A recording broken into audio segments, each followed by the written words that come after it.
Namaste and welcome to another episode of Itihasdhir. The book we will review today is called Power Within, The Leadership Legacy of Narendra Modi by R Balasubramaniam. So, being the one who's actually read the book, Uh, uh-huh. I think the book is really insightful. And I mean, obviously, you see the cover and you're like, oh, it's going to be a hagiography on Prime Minister Modi, but it is not. And I'll read this out as well. I think it's very important that when we talk about the book, we talk about what was the purpose behind writing such a book, because the title literally says power within, and so yeah. it tells us that it is an exploration of leadership through the lens of Indic thought, a discipline in Hmm. its practice, and an effort to contribute to a better world. It is as much an attempt to capture the leadership expressions of a constantly evolving person as it is about portraying a role model of leadership for each one of us to emulate.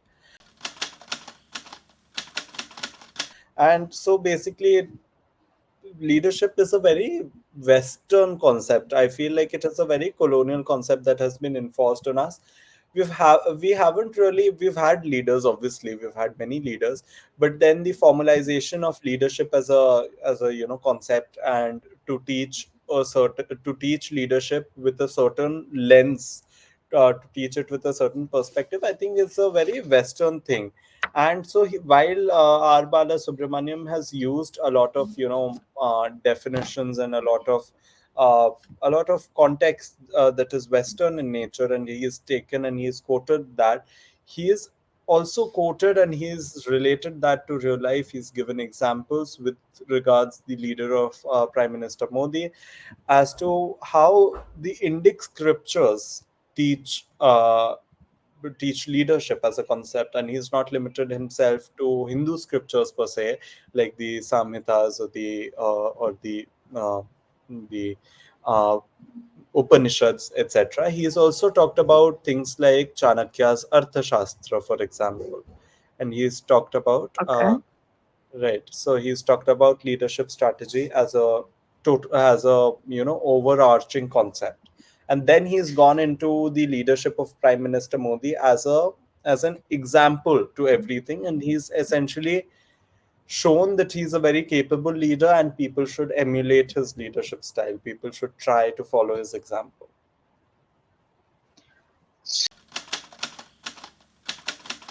So, all in all, would you say that the book is, or the central theme of the book revolves around just leadership, or does it lead on to how leadership affected the decision making? Like, how would you say the central theme revolves? It does it revolve around leadership? How is it dealt with? So the objective of the book, very simply, is that it is focusing on on a young audience, so to say, and that they learn Mm, something out of the book, and they take away more about leadership as a concept than about Prime Minister Modi specifically. Of mhm, course, having said that, it does it doesn't exactly tell us that certain things have exactly or so to say, certain thought concepts have exactly helped Prime Minister Modi reach decisions in areas. Certain places he does mention that because of this scripture and him having been a well-read person, so to say, he follows this and everything. But except that, I feel like this is more about leadership as a whole rather than Prime Minister mm. Modi, and through him it tells us what sort of an example to follow. So basically, Modi is a means to an end.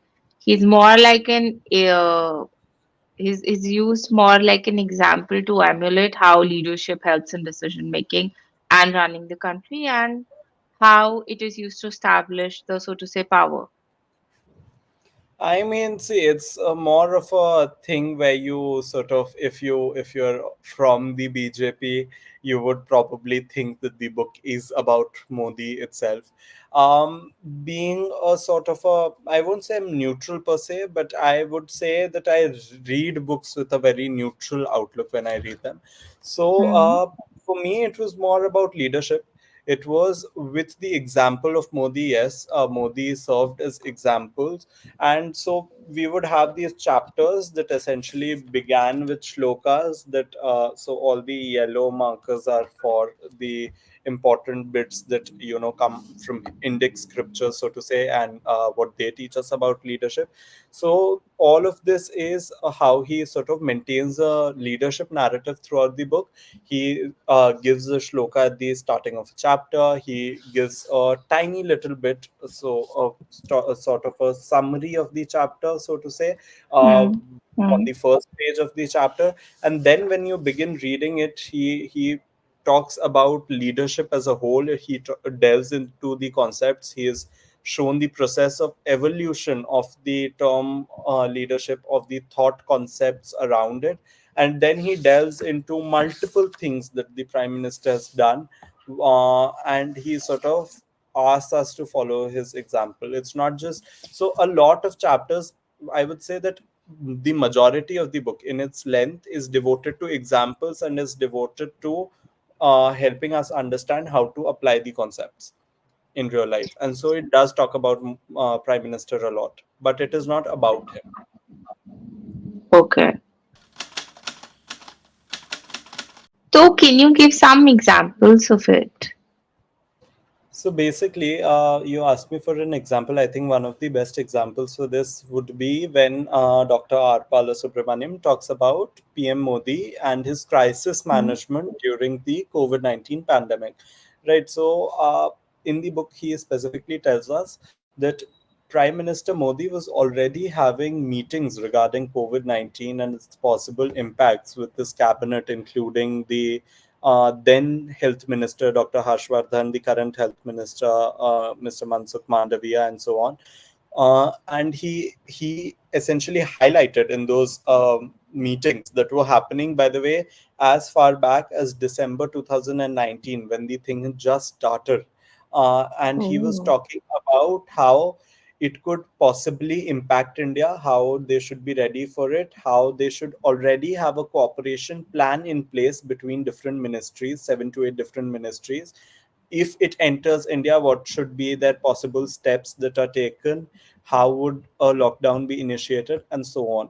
And he tells us that, sort of, that this is obviously a very far-sighted thing to think about, right? Because something has just started in a place that is, well, it is not the corner of the earth, but then China has a certain image, right? What is in China is Hmm. in China, it stays there, so to say. And to display such far-sightedness that, back then when it was just beginning, you're already having meetings saying that this, may affect our country. How should we already start building capacity? How should we run 8 to 9 different ministries that if it enters India, they should come together and sort of support each other, rather than compete for resources and funds. And having a meeting with all of these ministers who probably sat around the table and thought कि अभी हम लोग ये क्यों कर रहे हैं when there are supposedly more pressing matters at hand, right? And then it literally, that's what a pandemic is. It comes into India, and within a few days we see the kind of rise in cases. It's almost exponential. And with that, I mean, you can, with our vaccine program and anything, it becomes very clear how well COVID-19 was managed in our country. Being in Hmm. India, grass may look greener on the other side, but we have to Yeah. understand uh, that for most people, uh, outside, India was their savior, because India was producing vaccines and giving vaccines not only to Indians, but as soon as it started, and he tells us that in this book, and he gives us specific numbers, that as soon as India started producing vaccines, it was already exporting them to its neighboring nations. and what mm, a brilliant outlook strategy it had at a time when people were, sort of looking out for just themselves and hoarding up. India had a very Vishwa Guru or a Vishwa Mitra outlook. And that outlines foreign strategy brilliance, that outlines capacity building brilliance, that outlines mm, farsightedness. And there are a lot of examples like these. I mean, this is not covered in the book, but if you look at mm, this, it was Operation Ganga, and there mm, was a sort of a short movie that was released, a 40-minute documentary or so, with a lot of ministers in it. I think it was on History TV, if I'm not wrong. And there was something that the prime minister said, something that goes like, आपके passport का रंग भले ही बदल चुका हो, पर हमारे खून का रंग एक ही है और हमारा खून का रंग हमें जोड़ता है. So I mean, it is a very, mm. at the time I remember getting very emotional. It is a very deep message to give, that it embodies the very spirit of Vasudhaiva That Kutumbakam, we're that all the same inside, and we are yeah. basically one huge community. Okay, so coming on to this, I want to ask you something. What would you say? How important is information technology and development of technology in the government or for Modi? Has that been dealt with or has that been highlighted? How important the important role that technology has played and how it has aided the policies that Modi has had for India and for our neighboring countries. Okay, so first of all, I mean, for anyone living in India, it has been very clear the kind of Mm, shift that we've seen, from, sort of pen and paper to digitization of government records for multiple governments. That is one. yeah. The second is the direct benefit transfers and all that have almost, reduced, if not stopped, corruption altogether with regards to direct benefit transfers, etc. Um, and I mean, you can see digitization all around you with that outlook, right? You have people who came from the US and went back, who said that, we talked with the prime minister about microchips or something, about silicon chips, if I'm not wrong. Mm, So that shows a certain, and they've described him as someone that, is interested in learning about AI, about data models. And that comes as a shock to most people, but then that is what, understand and you see. And there is a very specific, and this book talks about it very specifically, what has changed India. And I mean, former PM Rishi Sunak, from the UK, talked about this as well. And he mm, highlighted the role of Aadhaar in everything, right? And so in India, we have this term now that we call it JAM Trinity, JAM Trinity, which is J stands for Jandhan bank accounts, A stands for the Aadhaar, and M stands for mobile penetration. So Jandhan bank accounts is obviously giving the bank accounts to the last people standing in the line, so to say, through which direct benefit transfers are possible. Aadhaar is obviously your Aadhaar card and your biometrics, mm, through which you mm. ruled out a lot of stuff like food grain corruption. So we used to have a lot of food grain corruption earlier, right? Where people could take your ration card, they could go to ration shop, and they could purchase ration, or rather On your take behalf. ration on your behalf, because there was nothing to prove. Now you have biometrics there by the virtue of having an Aadhaar card. And finally, the Mm, mobile penetration, which today I think stands at more than 50%, if I'm not wrong. And I'm not saying it mm, was negligible earlier, or that, other prime ministers did not make an effort for it. Of course, a lot of prime ministers had a forward outlook as well. Rajiv Gandhi is a prime minister who had done excellent work in terms of IT and all, right. But you must see the kind of ground reality that, that mm, numbers bring to you rather than narratives, and you see the kind of jump that has taken place in terms of mobile phone penetration. So this book covers all of that. And obviously, so as a whole, if we were to sum it up, digital technology remains one of the most crucial aspects of governance in India, because it highlights the slogan of maximum governance and minimum government, which our prime Mhm. minister talked about, and this book talks about that.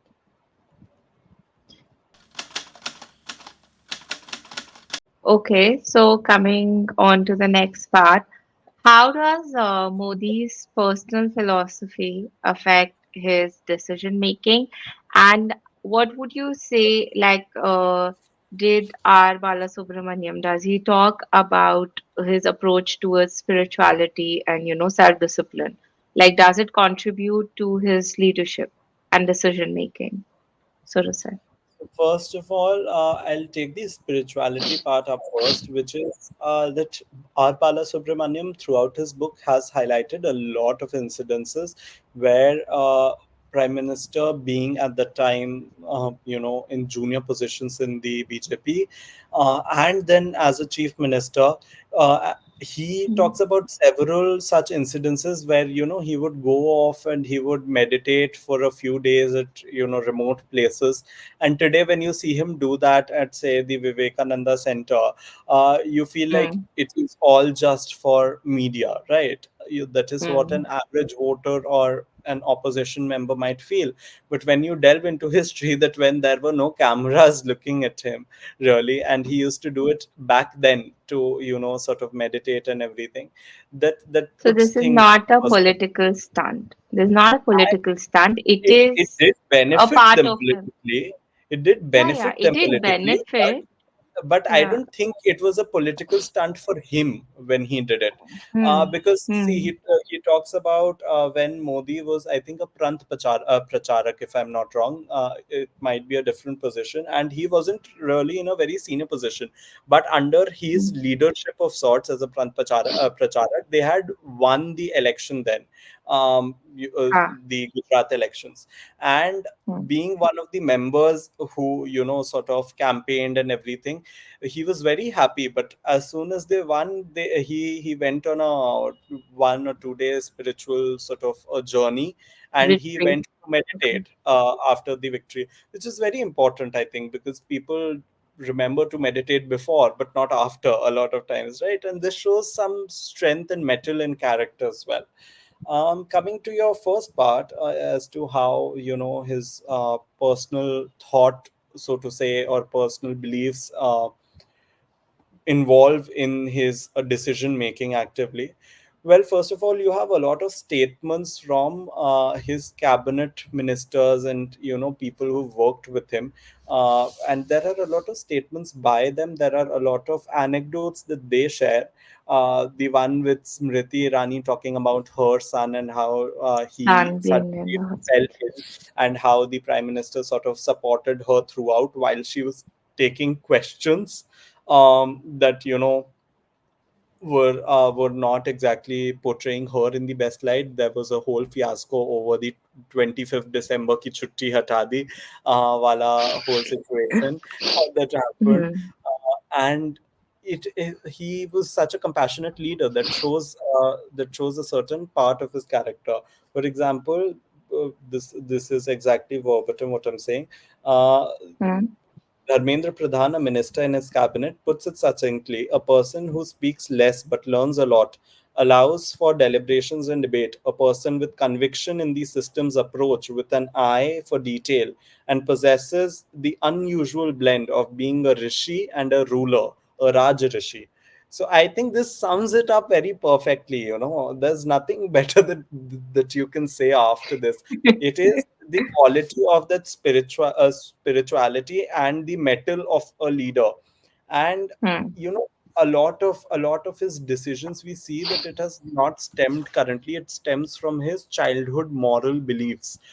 We see that Okay. as a child, when there was a flood in Gujarat, he organized a drive to collect to make some uh, to make some churros sort of a thing, basically Mm-hmm. with sugar and with flour and all, some dry food essentially for the flood victims, and he would then organize these food camps inside these schools, and children would pay for it, and whatever money they raised would be sent for these flood victims and everything.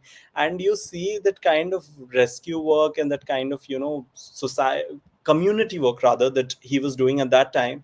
And that stems from his beliefs as a community leader, as someone who's compassionate, who's learned a lot of morals and values, especially from his mother, right?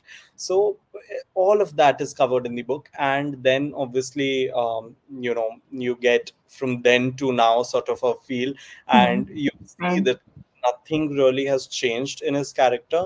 And you do all of this while talking about the central, aspects of leadership as a whole. So for example, when you talk about this specific incidents, for example, that is Hmm. the flood relief work, you talk about the presence of mind, you talk about how, as a leader, even if you're not, a leader per se, you need to do everything that you can in your power to sort of alleviate the pain of others.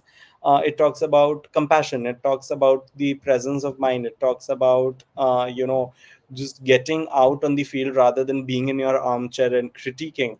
So it teaches you a lot of lessons, and the book talks about that, and then the books gives you specific examples, as I said. So that is what I would say about his, character, and about how his beliefs sort of shape his decisions. Okay, that's very well put out. I think both by the author and by you. So now my next question would be that who he has very particular personal beliefs, and he idolizes his heroes as well. So who are the key influences in his life? And have they changed over the years? Have they, like we all know that he worshipped his mother, but apart from that, who are the key influences that have made Narendra Modi the man that we know today? See, so the book, I don't think the book takes a lot of specific names while specifying, Hmm. how he got here.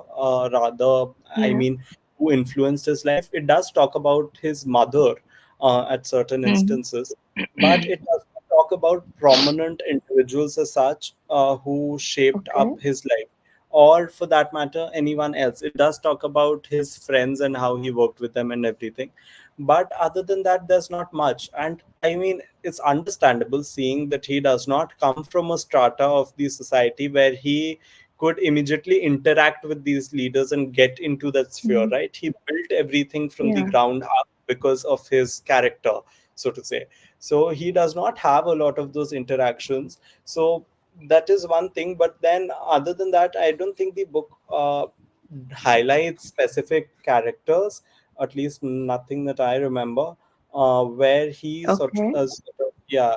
But at the same time, the book does talk about certain philosophies. So, for example, it talks about things like a mission karma yogi that was built for government employees. And so it talks Hmm. about how karma yogi, so the name was thought of by the prime minister, and it talks about his beliefs essentially that were taught to him by his mother. And karma yogi, for example, means, so it the whole balance hangs on the word yogi, right? Because Hmm. karmchari, where chari means someone who simply does, while the suffix yogi refers to one who is skillful and adept at what they do, right? So Hmm. this is a very brilliant difference, and of course it denotes the culture that we Hmm. belong to. So all of that, I Okay. don't think it talks about specific individuals though. So now, obviously, I think there will be references to all the oppositions faced by the Prime Minister when it comes to our dearly beloved opposition. So how have those incidents been covered in the book, and if they're covered, and how has Modi dealt with them? Like we know how he dealt with them in the parliament, but how did he deal with them behind the curtains? Okay, first of all, I just remembered, and I'll put this in right now.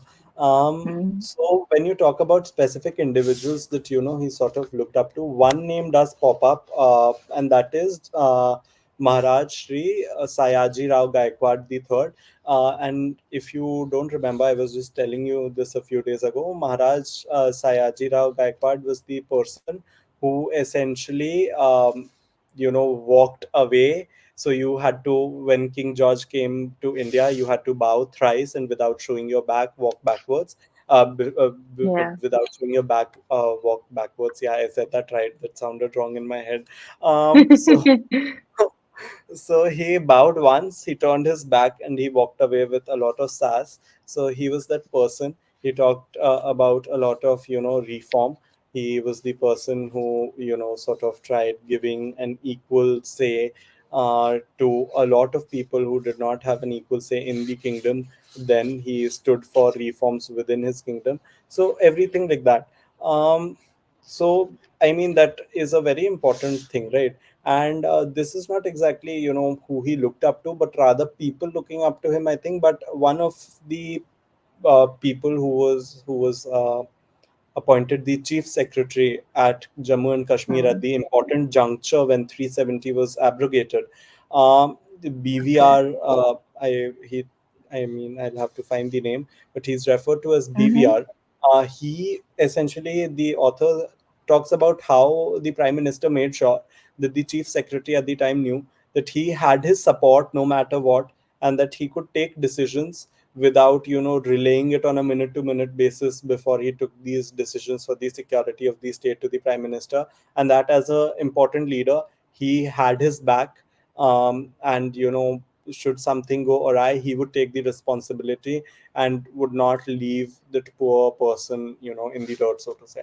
So having said that, um, Hmm. how he dealt with the opposition. So first of all, this book talks about, it is a whole concept, and it talks about how to, sort of use forgiveness and anger. And it says a wise man uses either of the traits depending on the circumstances. Constant forgiveness Hmm. is a sign of weakness, whereby people lose respect of their friends, enemies, and the public. Such a person would be ignored, a condition worse than death for honorable people. On the other hand, people who never forgive will be hated and shunned by all, being seen as a snake inside the house. And it doesn't just talk about forgiveness. In this aspect, it talks about anger as a whole and using anger as well. Um, and then it goes on to tell us that, and it says Hardik Shah, the private secretary to the prime minister, narrates how he has never seen the PM express anger or irritation towards anyone. Another close associate, Hasmukh Adhia, who has also served as Modi's principal secretary when he was the chief minister of Gujarat, recounts that how in all the time that he's known the prime minister, he's never seen Modi ji lose his temper despite the gravest provocation. And then you talk about, and then the book talks about the farm bills, which is a very Hmm. important juncture in the administration that Modi's had, because this is the first time that you've seen opposition on in the parliament, and you've seen opposition in the, obviously there was opposition before this, but opposition that has lasted for months at end on the streets, that has resulted in public inconvenience, in anger against the government and whatnot. And essentially it talks about the whole, sort of managing of the farm bills, Hmm. and his humility while taking it back. Although, I mean, as a private individual, I don't think I would agree to him taking it back. But then it does talk about, as a whole, how Hmm. he did not feel that taking it back was right as a person, as an individual, and But how, then he did it for the larger good. yeah, and he felt, that the bills, no matter what the farmers said, and I don't believe that, first of all, most of them were farmers. I don't want some CISF personnel to slap me on an airport, so I won't say much. But then I don't think all of them were farmers if they were in their Mercedes, and, drinking pegs of whiskey. But then, he talks about how essentially it would have benefited the farmers, but there was such a vicious environment that was created.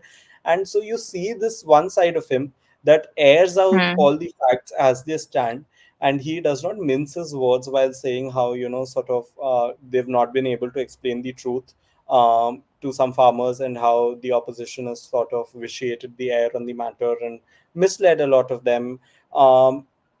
So he does talk about all of that. At the same time, it also talks about how the prime minister maintained, and it uses the word remarkable composure, refraining from Mm. casting blame or losing patience throughout the whole fiasco, so to say. And Okay. that shows how he dealt with the opposition, which is Mm. not in a very hostile manner, but in, I would say, in a very, मैं जो सच है वो बोलूंगा, but I will not treat Mm. you like the enemy, or I'll not make an enemy out of you.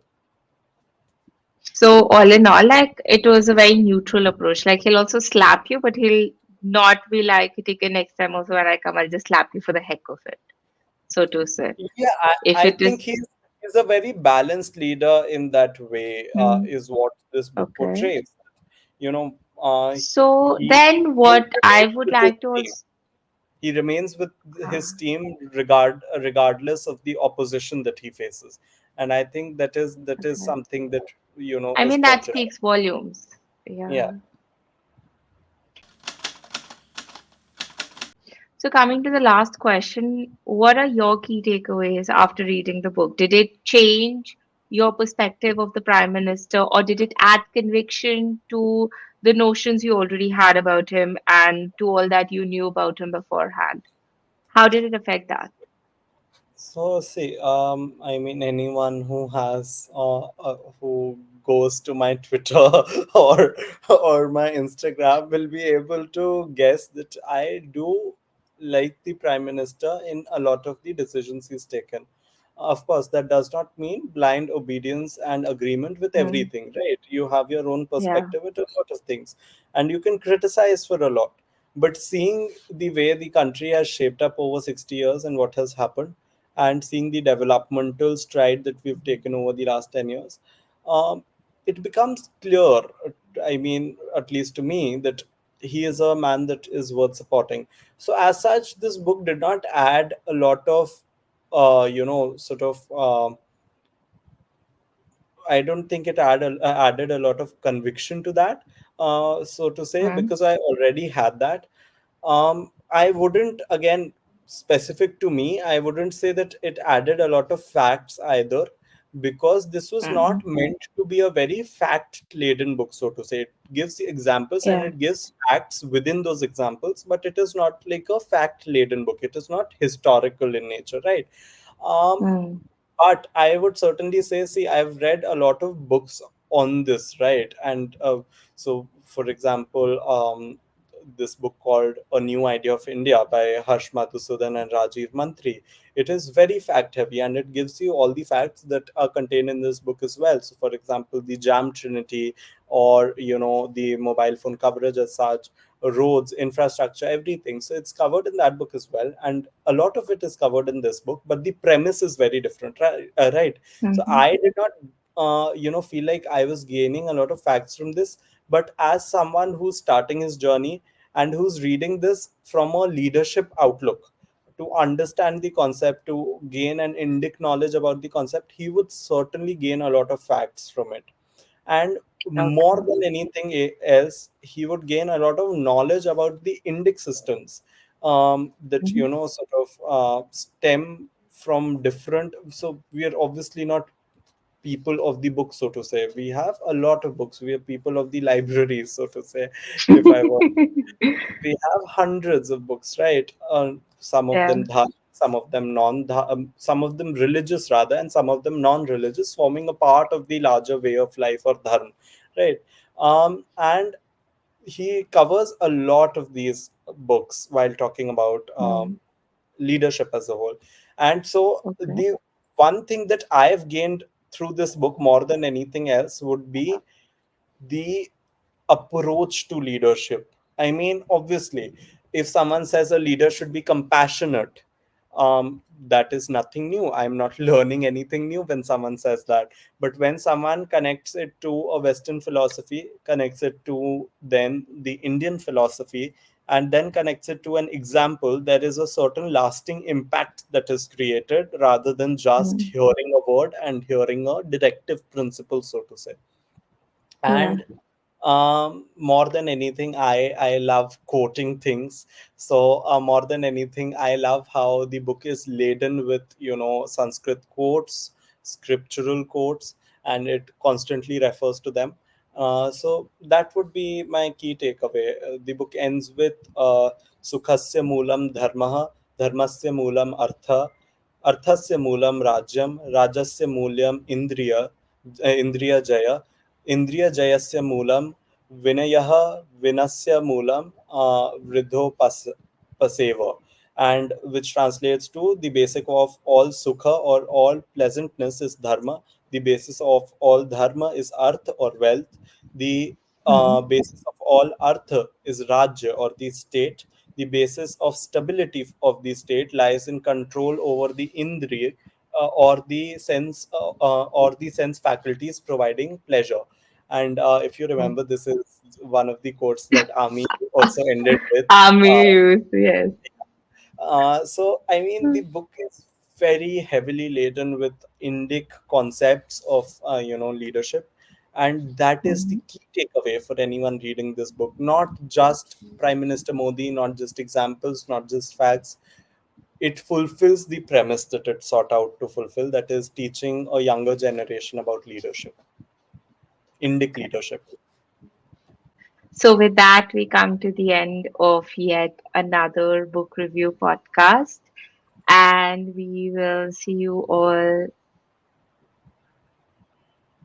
with on that celebratory note. We will end and we'll see you next week. Goodbye. Bye.